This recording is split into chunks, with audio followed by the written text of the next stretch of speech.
జై శ్రీరామ్. అందరికీ నమస్తే అండి. నేను మీ గోదావరి ఆడపడిచిన ఈరోజు మనం చూడబోయేది అయినవిల్లి వినాయకుడి టెంపుల్ అండి. చూస్తున్నారు కదండి, ఇది రావులపాలెనికి 24 కిలోమీటర్ల దూరంలో ఉందండి. అలాగే అమలాపురానికి 11 కిలోమీటర్ల దూరంలో ఉందండి. ఈ అయినవిల్లి వినాయకుడి దగ్గర ఏం మొక్కుకున్నా కూడా తప్పనిసరిగా జరుగుతాయండి. ఈ అయినవిల్లి విఘ్నేశ్వర ఆలయానికి ఇది ముఖద్వారం అండి. ఈ గుడిలో అనేక ఇతర ఆలయాలు కూడా ఉన్నాయండి.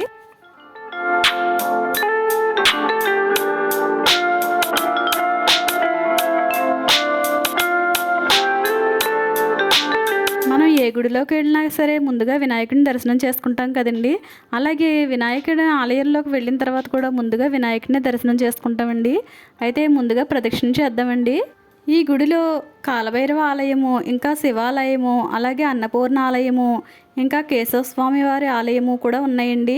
ఈ గుడిలో కొబ్బరికాయలు కొట్టే ప్లేస్లో వినాయకుడి విగ్రహాలు ఉంటాయండి. అక్కడ ఆవు పాలతో భక్తులే స్వయంగా అభిషేకం చేసుకోవచ్చండి. చూస్తున్నారు కదా.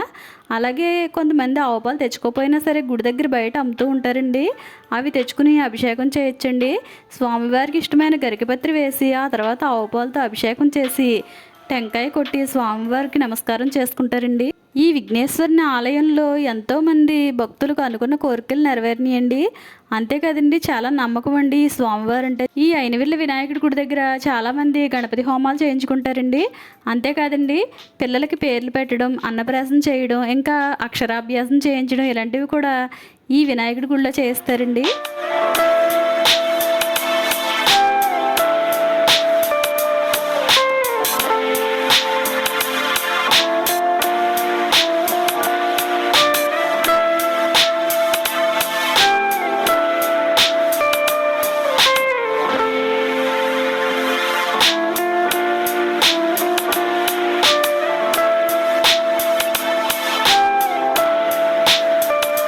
ఇప్పుడు మనం చూసేది స్వామివారికి ఎదురుగా ఉన్న మండపం అండి. ఇక్కడ మూషిక వాహనం ఉందండి. అలాగే ఇప్పుడు మనం చూసేది స్వామివారి గర్భాలయం అండి. ఓం గం గణపతియే నమః. ఈ వినాయకునికి నమస్కరించుకుని అప్పుడు మనం కాలభైరవ ఆలయానికి వెళ్దామండి. చూస్తున్నారు కదండి, ఈయనే కాలభైరవ స్వామి అండి. వీరికి కూడా నమస్కరించుకుని శివాలయానికి వెళ్దామండి. ఓం నమః శివాయ, హర హర మహాదేవ. ఈ స్వామివారిని దర్శించుకున్న తర్వాత అన్నపూర్ణాదేవి దర్శనానికి వచ్చామండి.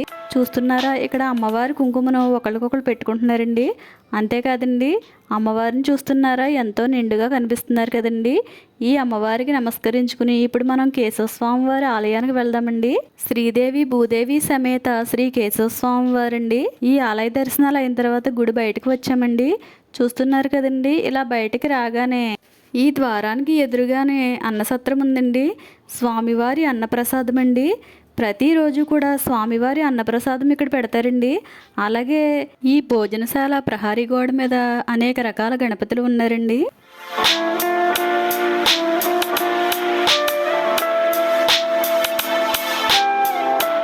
ప్రతిరోజు కూడా నిత్యాన్నదానం చేస్తారండి.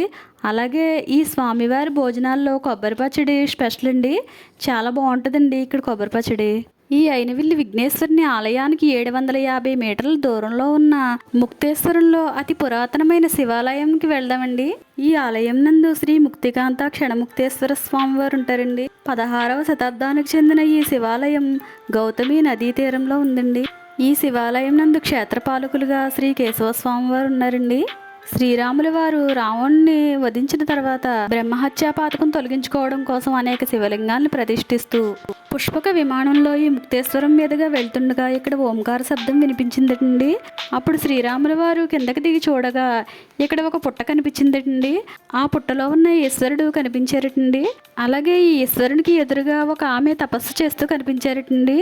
ఆమె పేరు శ్రమణి అండి. ఈమె జయభద్రుడు అనే ఒక ముని భార్య అండి. ఆమె శాప విమోచనం కోసం ఇక్కడ తపస్సు చేస్తున్నారండి. అప్పుడు శ్రీరాముల వారు ఈశ్వరుని ప్రార్థించగా ఈశ్వరుడు ప్రత్యక్షమై జయభద్రుని భార్య శ్రమణికి శాప విమోచనం కలిగించి తనలో ఐక్యం చేసుకున్నారండి.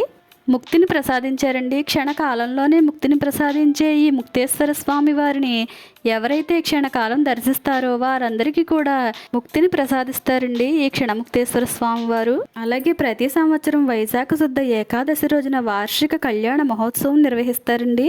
అంతేకాదండి, శివరాత్రికి కూడా కళ్యాణ మహోత్సవాలు చేస్తారండి. ఇంకా సంక్రాంతి, దసరా, శ్రావణ, కార్తీక మాసాల్లో కూడా ప్రత్యేక పూజలు నిర్వహిస్తారండి. అలాగే ఇప్పుడు క్షణముక్తేశ్వర స్వామివారి ఆలయానికి ఎదురుగా ఉన్న శ్రీ రాజరాజేశ్వరి సమేత శ్రీ ముక్తేశ్వర స్వామివారి ఆలయానికి వెళ్తున్నామండి.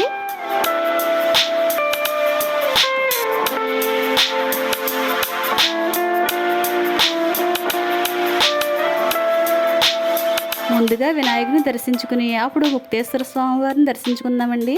చూస్తున్నారు కదండి, ఈ ముక్తేశ్వర స్వామివారి దర్శనం పూర్తయిన తర్వాత శ్రీ రాజరాజేశ్వరి అమ్మవారిని దర్శనం చేసుకుందామండి.